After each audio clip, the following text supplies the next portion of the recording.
बांग्लादेश की पूर्व प्रधानमंत्री शेख हसीना के खिलाफ दर्ज मानवता के खिलाफ अपराध मामले में फैसले की तारीख का ऐलान हो चुका है।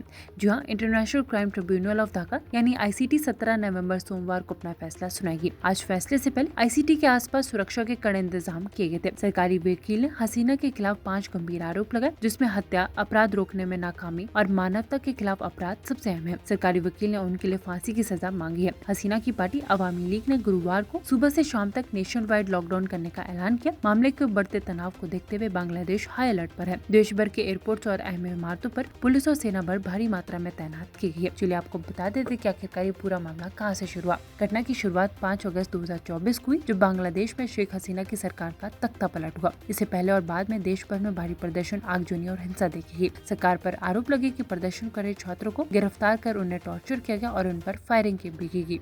हसीना ने बढ़ते तनाव को देखते हुए हसीना शाह ने बांग्लादेश छोड़कर भारत में अपनी शरण बना ली। इसके बाद बांग्लादेश के इंटरनेशनल क्राइम ट्रिब्यूनल ने उनके खिलाफ मामला दर्ज किया। उन्हें कोर्ट ने देश लौटकर केस में पेश होने के आदेश दिए, लेकिन हसीना ने ऐसा नहीं किया, उनके आदेशों का पालन नहीं किया। ट्रिब्यूनल की सरकारी वकील ने कहा कि 13 नवंबर को सिर्फ फैसला सुनाने की तारीख बताई जाएगी, उस दिन सजा नहीं सुनाई जाएगी। आमतौर पर फैसला घोषित होने के करीब 1 हफ्ता लगता है। हसीना की तरफ से कहा गया कि पूरा केस राजनीतिक साजिश है। उनका कहना है कि ट्रिब्यूनल निष्पक्ष नहीं है और सरकार ने जो आरोप लगाए पूरी तरह से झूठे हैं। सरकार ने हसीना पर हत्या, अपहरण से लेकर देशद्रोह में 225 से ज्यादा मामले दर्ज किए। वहीं आपको बताते चले कि बांग्लादेश सरकार ने हसीना शाह का पासपोर्ट भी रद्द कर दिया। बांग्लादेश की पूर्व प्रधानमंत्री शेख हसीना के खिलाफ दर्ज मानवता के खिलाफ अपराध मामले में फैसले की तारीख का ऐलान हो चुका है।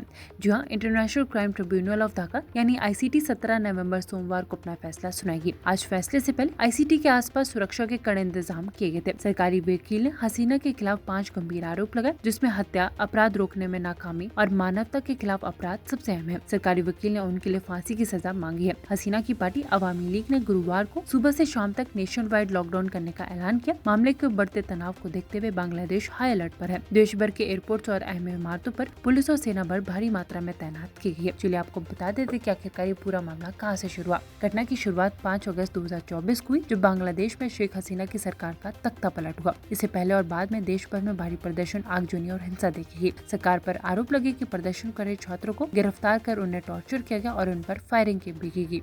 हसीना ने बढ़ते तनाव को देखते हुए हसीना शाह ने बांग्लादेश छोड़कर भारत में अपनी शरण बना ली। इसके बाद बांग्लादेश के इंटरनेशनल क्राइम ट्रिब्यूनल ने उनके खिलाफ मामला दर्ज किया। उन्हें कोर्ट ने देश लौटकर केस में पेश होने के आदेश दिए, लेकिन हसीना ने ऐसा नहीं किया, उनके आदेशों का पालन नहीं किया। ट्रिब्यूनल की सरकारी वकील ने कहा कि 13 नवंबर को सिर्फ फैसला सुनाने की तारीख बताई जाएगी, उस दिन सजा नहीं सुनाई जाएगी। आमतौर पर फैसला घोषित होने के करीब 1 हफ्ता लगता है। हसीना की तरफ से कहा गया कि पूरा केस राजनीतिक साजिश है। उनका कहना है कि ट्रिब्यूनल निष्पक्ष नहीं है और सरकार ने जो आरोप लगाए पूरी तरह से झूठे हैं। सरकार ने हसीना पर हत्या, अपहरण से लेकर देशद्रोह में 225 से ज्यादा मामले दर्ज किए। वहीं आपको बताते चले कि बांग्लादेश सरकार ने हसीना शाह का पासपोर्ट भी रद्द कर दिया।